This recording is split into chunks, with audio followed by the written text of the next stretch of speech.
टूनी चिड़िया एक बहुत ही गरीब परिवार से थी। टूनी अपने माता पिता के साथ रहती थी। उसके पिता जंगल से लकड़ियां काट कर लाते थे और बाजार में जाकर बेचा करते थे। इसी तरह से उनका गुजर बसर हो रहा था। आप आ गए? आज आप इतना उदास क्यों लग रहे हैं? आज तो जंगल में लकड़ियां ही नहीं मिली। थोड़ी सी लकड़ियां मिली है। उन थोड़ी सी लकड़ियों से भला बाजार में क्या दाम मिलेगा? आप चिंता क्यों करते हो? सब दिन एक से नहीं होते। इतने में टूनी भागी भागी आती है और अपनी माँ के गले लग जाती है। माँ देखो, मैं पूरी कक्षा में फर्स्ट आया हूँ। ये तो बहुत अच्छी बात है बेटा। इसी तरह से पढ़ लिख कर बहुत अच्छे और बड़े आदमी बनना और अपने माँ बाप का नाम रोशन करना। पापा, प्रधानाचार्य ने मेरी पढ़ाई से खुश होकर पास के जंगल में बड़े स्कूल में पढ़ने की इजाजत दे दी है मुझे। अरे वाह, ये तो बहुत अच्छी बात है। कब जाना है वहाँ पढ़ाई के लिए?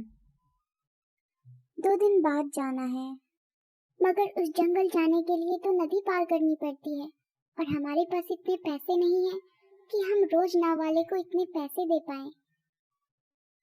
अभी तो 2 दिन बाकी है, कुछ न कुछ जुगाड़ जरूर हो जाएगा। फिर तीनों खाना खाकर सो जाते, पर भोलू चिड़ा को नींद नहीं आती है क्योंकि उसे पैसों का बंदोबस्त करना था। उसकी बेटी बहुत होनहार थी और उसे एक बड़े स्कूल में पढ़ने का मौका मिला था।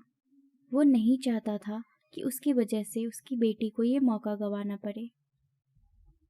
वैसे तो मैं अपने बच्चे के लिए कुछ भी नहीं कर पाता, पर जब अब उसने अपनी मेहनत के बलबूते पर एक सुनहरा मौका हासिल किया है, तब भी मैं इतना लाचार हूं कि उसको पढ़ा नहीं पा रहा हूं। लेकिन हाथ पर हाथ धरे बैठे रहने से तो कुछ भी नहीं होगा। मुझे कुछ ना कुछ करके बंदोबस्त तो करना ही होगा। अगली सुबह भोलू चिड़ा अपनी कुल्हाड़ी लेकर जंगल की तरफ गया, पर उसे वहां ज्यादा लकड़ियां नहीं मिली और वो थोड़ी सी लकड़ियों को काटकर बाजार में बेच आया। फिर जब वो वापस आ रहा होता है, तभी उसे एक भिखारी दिखाई दिया।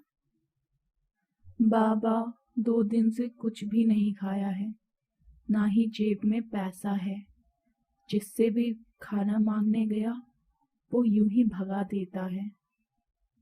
रात भी हो गई है, कुछ पैसे हो तो दे दो, बहुत तेज भूख लगी है। मेरे पास लकड़ियां बेचकर तो बस ये 2 रुपए ही आए हैं। इनसे भला मेरा क्या ही होगा, पर कम से कम इस भूखे की भूख तो मिटेगी। ये 2 रुपए मैं इसी को दे देता हूँ। मैं कोई और बंदोबस्त कर लूंगा। बेटा, राम तुम्हारा भला करे।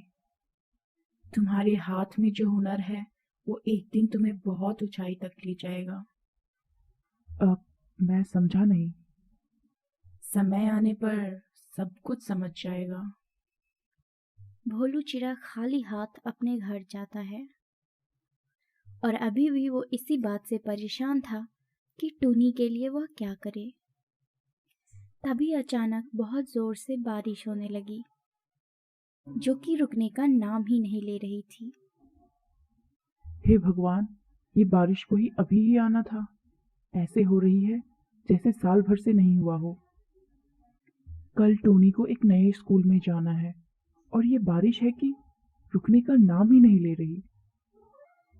हमारे पास तो छाता भी नहीं है जो हम इसको दे दें। पूरी रात पानी बरसता रहा। बारिश के बंद होने की आस लगाकर पूरी रात तीनों उस बारिश को देखते रहे, पर बारिश ने रुकने का नाम ही नहीं लिया। तभी भोलू चिड़ा को उस भिखारी की बात याद आई और वो तुरंत उठ गया। क्या हुआ? तुम अचानक से ऐसे कैसे उठ गए? तुम जाके सो जाओ, मुझे मेरा काम करने दो। टूनी और उसकी माँ अंदर जाकर सो गए और भोलू चिड़ा ने पूरी रात जाग कर एक लकड़ी की छतरी बनाई और सुबह टूनी को देते हुए कहा, टूनी, ये बारिश तो रुकने का नाम ही नहीं ले रही थी, इसलिए ये लो छतरी। मेरे पास कुछ लकड़ियां बची हुई थी, उन्हीं से मैंने ये छतरी बनाया है। ये तुम्हें इस बारिश से भीगने से बचाएगी और तुम बिना भीगे स्कूल जा सकोगे। पर पिताजी, ये तो लकड़ी की छतरी है। हाँ बेटा, मेरे पास जो था वो मैंने तुझे दे दिया। ये तो बहुत ही सुंदर लग रही है। टूनी छतरी लेकर जंगल से निकली। सब उसकी छतरी को देखकर उसकी बहुत प्रशंसा करने लगे। गांव में बारिश के साथ साथ तूफान भी आया हुआ था। अरे देखो देखो, टूनी की लकड़ी की छतरी। इसके पास तो छतरी है ही नहीं, इसको तो बस कैसे ना कैसे करके अपना काम चलाना है बस। हाँ हाँ, देखो मेरी छतरी कितनी अच्छी है। इसके रंग देखो और इसके ऊपर बनी पेंटिंग्स देखो, ये कितनी अच्छी है। और पता है तुम्हें ये कितनी ज्यादा महंगी है। मेरे पापा इसे विदेश से लेकर आए थे, इसमें एक भी पानी की बूंद नहीं टपकती। हाँ, मेरे पिताजी को भी उनके दोस्त ने उनके जन्मदिन पर विदेश से भेजी थी। पापा ने मुझे ये दी है। अब बारिश में काम तो आ रही है। एक काम करते हैं, इस टूनी को परेशान करते हैं। वे दोनों टूनी के पास जाते हैं और उसको उसके लकड़ी की छतरी के लिए बहुत कुछ सुनाते हैं। अरे मैंने सुना है मास्टर जी ने तुझे नए स्कूल में जाने के लिए कहा है। हाँ, इसका दूसरे स्कूल में तबादला हो गया है। अच्छा, तो इस लकड़ी की छतरी को लेकर तुम नए स्कूल जा रही हो। इसकी औकात भी है नए स्कूल में पढ़ने की। नया छाता तो लिया नहीं जाता, जाएंगे नए स्कूल में पढ़ने के लिए। वे दोनों टूनी को बहुत खरी खोटी सुनाते हैं। तभी तेज बारिश का झोंका आता है और उन दोनों की छतरियां उल्टी हो जाती हैं। अरे, तुम्हारी विदेश की छतरियां तो कौवा बन गई। ये विदेश से आई थी, पर ये हमारे देश के आंधी तूफान को बर्दाश्त नहीं कर पाई। टूनी, हम भीग रहे हैं, हमें अपनी छतरी में आने दो ना। हमें बहुत ठंड लग रही है। टूनी, तुम्हारी छतरी तो हवा से उड़ेगी भी नहीं और ना ही उसमें पानी टपकेगा। हमें अपनी छतरी में ले लो ना। टूनी को उन दोनों पर दया आ गई और उन दोनों को उसने अपनी छतरी में आने दिया। हमें माफ कर दो टूनी, हमने तुम्हारा बहुत मजाक उड़ाया, पर फिर भी तुमने अपनी लकड़ी की छतरी में हमें जगह दी, नहीं तो हम पूरे के पूरे भीग जाते। ये तो मेरा फर्ज था। अगर मैं भी तुम्हारी तरह करता तो तुम में और मुझ में क्या ही फर्क रह जाता। टूनी उन दोनों को उनके घर पहुंचाकर नदी के किनारे पहुंची, जहां पर बहुत पानी भरा हुआ था और वहां पर कोई नाव ही नहीं थी।